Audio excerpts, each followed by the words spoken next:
Today, you're going to learn 43 popular American business expressions. I don't want you to memorize them. I don't even want you to take notes. I already made all the notes for you and I'll share them in the video links after. What I want you to do is appreciate the context and focus more on the examples. And then stay to the end of the session because at the end, I'm going to show you how to create examples using ChatGPT, how to really optimize the prompt so that you can use expressions in a way that is tailored to your job and to your experience. So, what I want you to do is of the 43 expressions that we're going to go over today, I want you to pick like 3 or 5 that you feel are the most relevant to your work and to how you communicate. You'll also notice if you recognize, like, oh, I've heard that expression a lot in meetings, maybe take that note because those are the ones you want to use. You want to use the expressions that are popular in your industry and in your company. So, again, you are not going into student mode. I don't want you to memorize. As a leader, as someone who is a professional and working in a business English setting, it's about feeling comfortable. So, hearing these, understanding these will help you feel comfortable. Choosing 3 to 5 that you can implement and use will help you feel confident. That's a really great combination. As a leader, this is going to help you feel more confident about your leadership skills because if you feel that your English is super basic, sometimes that does impact the confidence that you have about your expertise. And I never want that for you. You've worked so hard to be at this level that you really want to be able to showcase that executive presence. And sometimes learning new expressions can be a good way to build or boost that self-esteem that you need to be able to have the English that you want to use so that you can showcase what you know and share your knowledge. And speaking of leadership, make sure to go to tanyasuarez.com/lead to download my free audio training so you can learn the 3 essentials of American leadership communication. All right, starting with the expression foot the bill. So challenge yourself and see if you kind of check before I show you what they mean, if you recognize the expression. So this means to pay for something. The example, we can't expect the company to foot the bill for every team outing. So let's consider more budget-friendly options for our next corporate event. And if you're watching this on YouTube later, make sure you're pausing the video and repeating after me. I want you to mimic my intonation because at this point, I'm going to give you some advanced pronunciation tips, but the delivery is what's going to be even more important. Now, you'll notice here that as Americans, we reduce the T sound. So instead of being sharp like British English, foot the bill, can't expect. We don't use that crisp aspirated T. So it's going to be a lot more reduced. The trick here is you want to make sure your tongue goes into the T position. You're just not going to have the air. So instead of can't expect, we can't expect the company. We can't. And since can and can't are some of like 2 of the problematic words, make sure you're using body language. We can't expect. So that way, even if someone is confused if you're saying can or can't, they have the cue, the body language to understand you because clarity is everything. Next one, cut corners. So this means to try and save money. It's tempting to cut corners to streamline the process, but we must prioritize doing things the right way to maintain our reputation. So notice that I'm not even reading the full definition for you because that's not the most important part. You are not a student anymore. It's really hard to graduate from student level and really embrace yourself as an English speaker. So the most important thing you can do in the way that you train your English at this level, being a professional, is speaking. It's reading examples out loud. So don't focus as much about matching, of memorizing the definition and the expression. And notice here we're doing the same thing with instead of cut, it's tempting to cut, to cut. The T goes up, but there's no aspiration. Squirrel away money. Don't worry. I know how hard the word squirrel is to pronounce for you. This is not an expression I recommend actually using if you're self-conscious about the way you pronounce squirrel. Also, squirrel is not a high frequency word, so don't waste your time in like mastering the pronunciation of it because you're not going to use it that much. I would rather you focus on the expressions that build confidence instead of the ones that make you more nervous. So this one means to hide or save. I've been squirreling away money from each paycheck to save up for professional development courses. like my leadership course. So now you know that if someone says this, you don't have to look around or think, why are they talking about an animal if we're in the middle of a conference or a meeting? You can now understand it means to set aside or save. Next one is pretty popular. Cost an arm and a leg. This means to be very expensive. The new software upgrade may improve efficiency, but it's going to cost an arm and a leg. Now, for this one, it's very common. There are certain contractions or certain ways of speaking that maybe aren't as professional, but I find that the informal contraction gonna is still appropriate in professional settings. So if you say, but it's going to, or it's gonna cost an arm and a leg, that's okay. And notice we typically don't say going to or to. Oftentimes, Americans reduce to to t. You don't reduce the number two or too, only to. To goes to t. And software. Notice that I don't even pronounce the T. So instead of new software upgrade. Okay. Bottom line. This one is so important because it is the essence of American business communication. So, first of all, let's go over what it means. It means the most important and final point, or seeing profit as the ultimate goal. So, it doesn't kind of have two meanings. The bottom line is we have to cut unnecessary expenses if we want to improve our profitability. Now, the reason I say that bottom line is the essence is because the way Americans communicate in business is is a little bit different than maybe your cultural background. So this is where I always, with my leadership program, I analyze like what country is my client from, what are the norms of communication in their culture and in their business culture, and make sure that we adapt to the American communication style. So what I mean by bottom line is I always like to say that the way Americans communicate is like first the bullet points and then the details. So whether it's an email, a conversation, like a casual conversation, or a meeting presentation, always say the main point first. Then if you have time, or if you see that there's interest or questions, then you share more of the story. And that's a great strategy to process your information and how you're going to share it. Pitch in or chip in. So these two are pretty interchangeable, so I wanted to include both. These mean to contribute. So everyone needs to pitch in and help with the project to ensure we meet the deadline. So here, if you're thinking pitch and you associate it with like baseball or chip, and you think maybe a chip that you eat or a chip like a break, now you know that pitch in and chip in means to contribute. So a lot of times we use this to pitch in for work, or if you're buying a present for one of the executives or a colleague, and you're like, oh, how about we all chip in $20 and then we'll get one big gift. So it's a really popular expression. And for connected speech, it's not pitch in, pitch in. It almost sounds like chin, pitch in. Chip in, we connect it. So this is linking. Chip in. Oh, these are the advanced pronunciation techniques that make your English so much more natural. The next expression, be a steal. This means to be a good deal or inexpensive. The new printer we found online is a steal compared to the ones we saw at the office supply store. So it doesn't mean, and it's funny because I saw a TikTok video of a couple who they were talking about this particular expression, and she had told her husband, like, oh, your shorts were a steal, 'cause she was saying they were cheap. And he got offended and he was like, no, I didn't steal them. So these are those tiny moments where it might cause a little bit of confusion. It's not a huge deal, but it can interrupt the flow. You might have some expression of confusion, or you might look really serious because you're trying to figure out, did someone steal something? What are they talking about? And then that might be misperceived. So that's where exposing yourself to more expressions can be really helpful.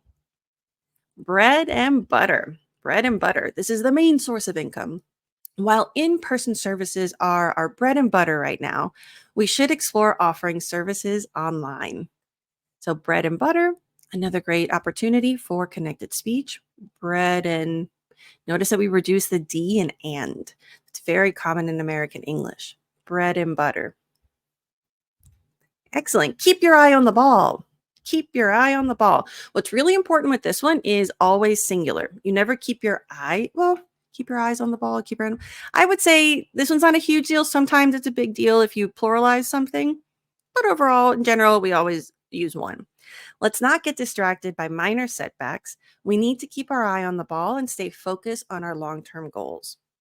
I would say keep your eyes on the ball or keep your eye on the ball, but I would never say balls. Keep your eye on the balls. That's People might giggle. Whenever we use the plural of balls, it can sound like you're referring to something else. And that's where people might laugh and you think, are they laughing at my pronunciation? Or you might get self conscious and it's actually a double meaning of a word. That sounds kind of silly. So for this one, eye or eyes is okay, but only singular ball. Bring home the bacon. This means to earn a living. So even if you don't love your job, sometimes you have to do things you don't like in order to bring home the bacon. Now, notice when you're pausing this and repeating after me later, notice how Americans, like we speak in chunks. Don't read the whole sentence in one breath. In this one, there's a tiny inhale, a tiny breath in like 2 or 3 sections. So that's going to help your intonation be more natural and sound less robotic. So these are the tips that help you not only learn new expressions, but learn how to use them in a way that is actually helpful to you. Catch up. Sounds like ketchup, the food, but it's something different. To keep up to date or to get up to date information, I need to catch up on emails before being out of the office for a few days. So I need to catch up on emails. Notice the connected speech. Catch up on. Catch up on. It's not about speaking faster, it's that it takes away those little pauses and that makes it sound smoother. We also use this conversationally, like, oh, we should catch up sometime. Oftentimes we'll do that, like, oh, let's grab a coffee and catch up. So if you've never heard that before, it might sound like, does she want coffee and ketchup? Are we eating hot dogs? So it can be a little bit of confusion there, or you might think of catching, like interpret it literally. So this is a very common expression. I would definitely recommend checking this one on the list. To look like $1,000,000. We also say bucks, to look like $1,000,000. This means to look really beautiful or really good. The new company uniforms make the staff members look like $1,000,000, giving off a polished and unified appearance. So this one's great. It's a great way to compliment someone without being like, oh, you look like $1,000,000, instead of, this is a more appropriate compliment than like, you look so pretty, or that dress is so like whatever, especially compliments to women. Men, I'm talking to you. Women know how to compliment women. But as a guy, you have to be sensitive to not only the culture, but creating a safe environment. So I would say if you have to compliment on someone's look, this is a little bit more neutral. But when in doubt, don't compliment someone's look. Compliment someone's ability. You're so smart. What a great presentation. You're such a great speaker. Like those are going to be compliments that are professional and genuinely appreciated. To be broke. So here you might think, oh, something broken. But in this kind of expression, it actually means to have little or no money. So after the unexpected expenses last month, I'm broke until my next paycheck. So it doesn't mean the person's broken. It just means they don't have money. And I will say, Americans overuse this. A lot of people will say they're broke. It doesn't mean literally they have no money, because sometimes I'll find that people who have a lot of money will say this and it's not accurate. So don't be alarmed. So it's not an alarming sentence. And if it is alarming, they'll give you more context. But usually people use this pretty casually. Turn to someone. Ask for help. So during times of uncertainty, employees often turn to their managers for guidance and reassurance. I remember when you're reading this, I want you to visualize, like, when are you using this? Imagine here, maybe if you work in HR or if you're an executive and you're giving a presentation about economic difficulties coming up.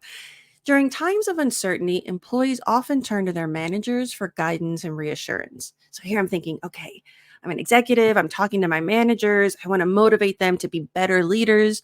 And so you're going to take on a more elevated tone. Visualization is great for pronunciation and intonation. Don't just read sentences out loud, imagine yourself using them. And that's why at the end of today's session, I'm going to show you how to get examples that are specific to your life and to your work. That's going to help you visualize in a way that's relevant. To be loaded. This can mean to have a lot of money. James just bought a luxury car and took a lavish vacation. He must be loaded. I will warn you, to be loaded has a few meanings. So it can mean to have a lot of money. So context, lavish vacation, luxury car. It can also mean to be really drunk. And sometimes we use this to talk about a baked potato. Like a loaded baked potato means it has all like the sour cream and the cheese. So this is why context is very helpful. And if you're not comfortable, just say, you must be rich. Always choose the English that builds your confidence.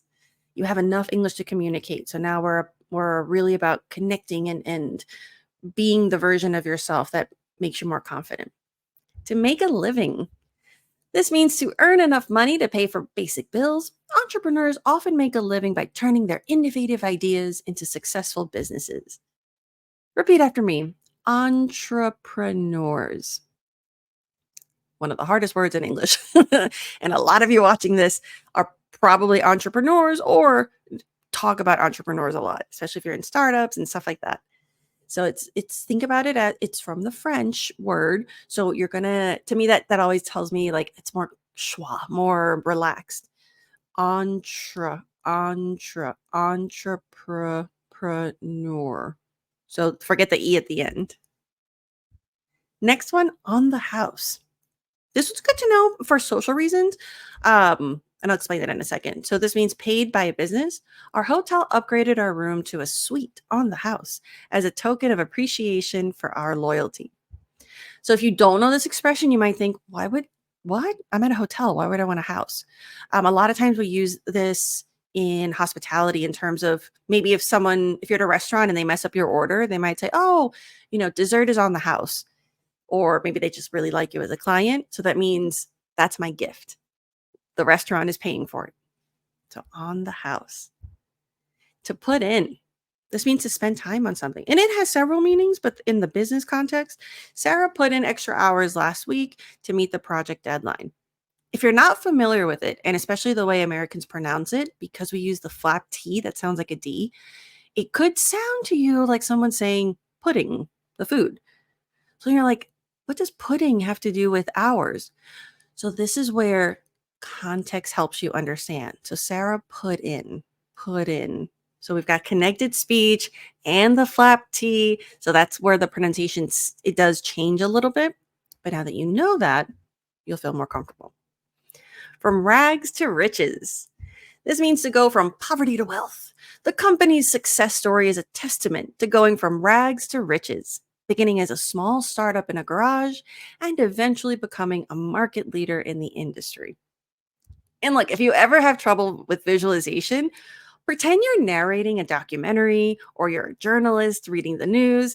For some reason, those things it's all about it. Sometimes I do recommend being silly because when you're silly or you're imagining things, you let go of some of your preconceived notions, you let go of some of your anxiety and insecurity, and taking on a persona can help unlock some of the muscles that you need for better pronunciation.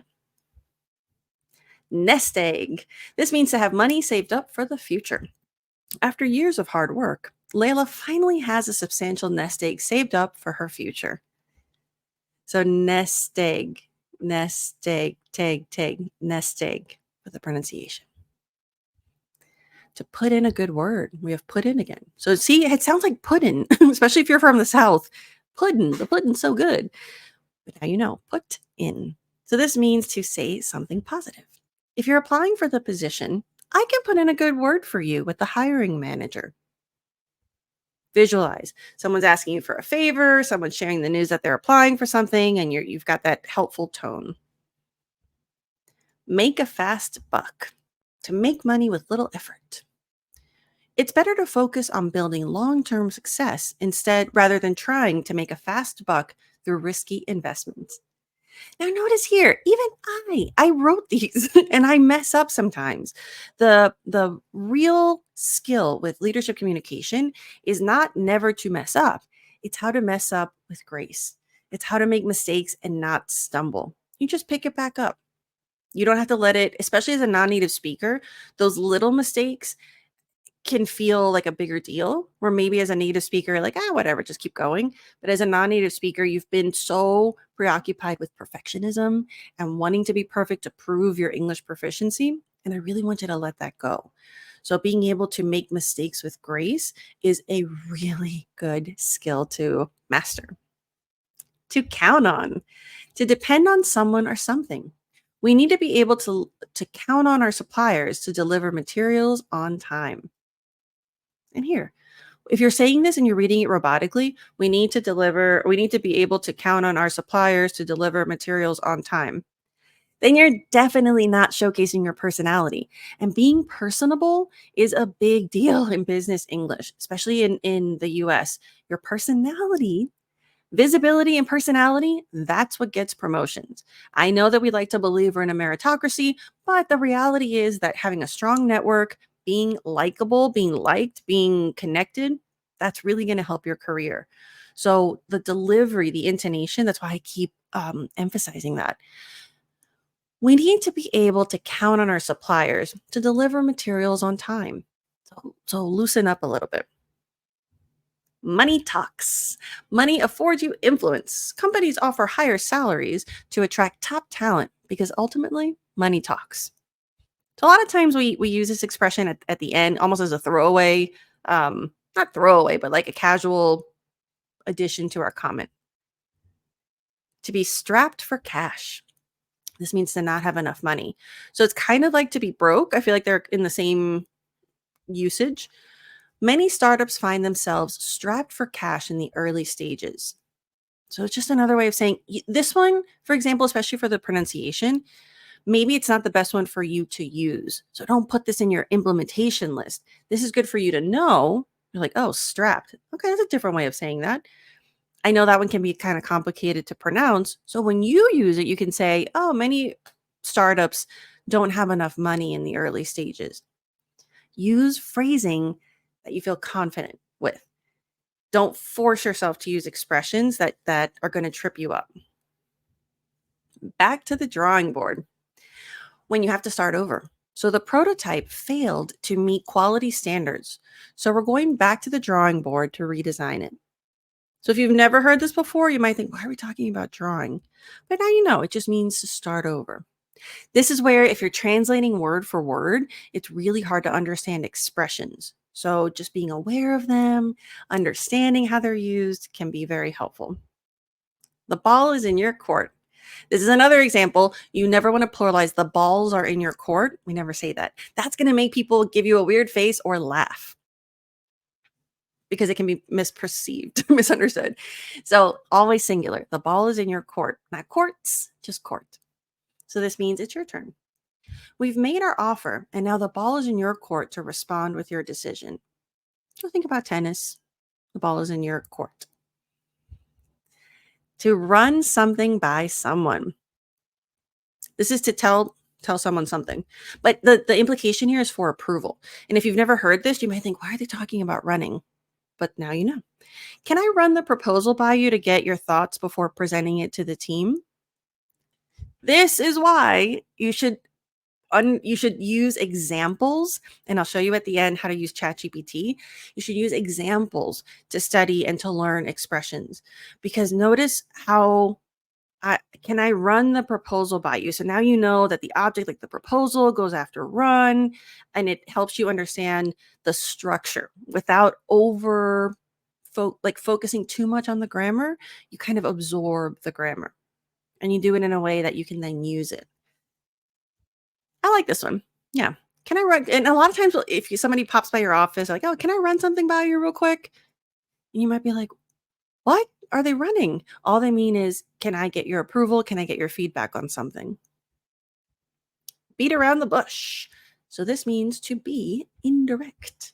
Instead of beating around the bush, let's address the issue directly and find a solution. Now, here, if your intonation is super serious, this can feel very aggressive. Like, let's not beat around the bush. So the intonation really matters. And let's not beat around the bush. Let's get to the point. What's the issue here?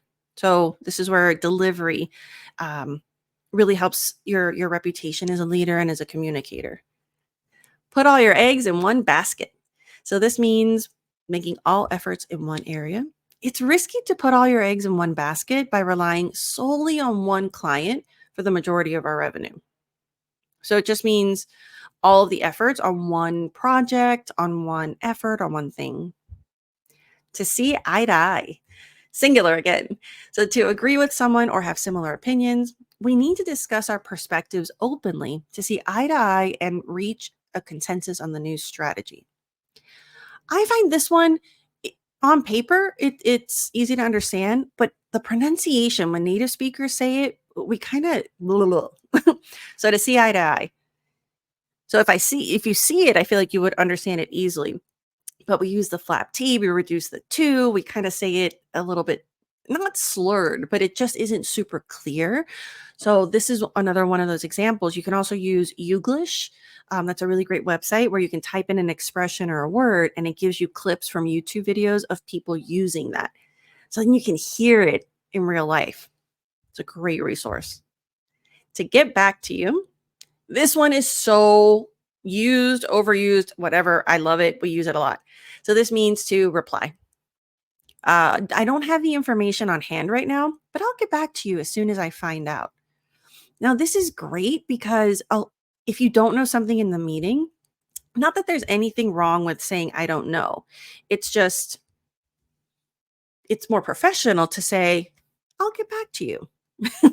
So this is part of that leadership communication and the business communication strategy where you want to find diplomatic ways, confident ways of saying things that could be perceived as cutting down your expertise. If you're always saying, I don't know, I don't know, I don't know, people might think like, how did he become an executive? Versus, you know what, that's a great question. I'll get back to you on that. Let me look into it and I'll get back to you after the meeting. So much more professional. Rule of thumb. This means a general practical guide. As a rule of thumb, we aim to keep meetings to no more than 1 hour to maximize productivity. This one's great because if you don't know it, you're like, my thumb, what does that have to do with it? But the expression rule of thumb, that means it's not concrete, it's not technically enforced or legally required, but it's what we do. Cut to the chase. This means get to the point. Kind of like bottom line, but it's a little bit more instructive. So time is limited. So let's cut to the chase and get straight to the budget discussion. Again, this one kind of like beat around the bush. And bottom line, you want to be careful of intonation. So cut to the chase. Let's cut to the chase and get straight to the budget discussion. So you want to make sure it's all about intonation to me. And I say this a lot. It's about creating a safe environment. And I do use the word safe intentionally because when someone feels safe, they can contribute, they can participate. You just get so much more out of your team. To work something out. This means to find a solution that both parties agree with. Let's sit down and discuss the issue to see if we can work something out that benefits both teams. Burn the candle at both ends. Yeah, we don't want to do this, but we do. So this means to work too much. Sylvia has been burning the candle at both ends lately, working late nights to meet project deadlines. So here we also have the expression to burn out, burn the candle at both ends. So it's in the same family of working to exhaustion. To work like a charm. So this means to be effective, usually surprisingly or easily. We implemented the new workflow system and it's been working like a charm to streamline our processes. So if you don't know it, you might think, a charm, why are they talking about witchcraft or whatever charms, like the potions and stuff. But really it just means it's working really well. Under the wire. This means to get something done. Despite facing unexpected challenges, we completed the project under the wire, meeting the client's deadline. So this means like just in time.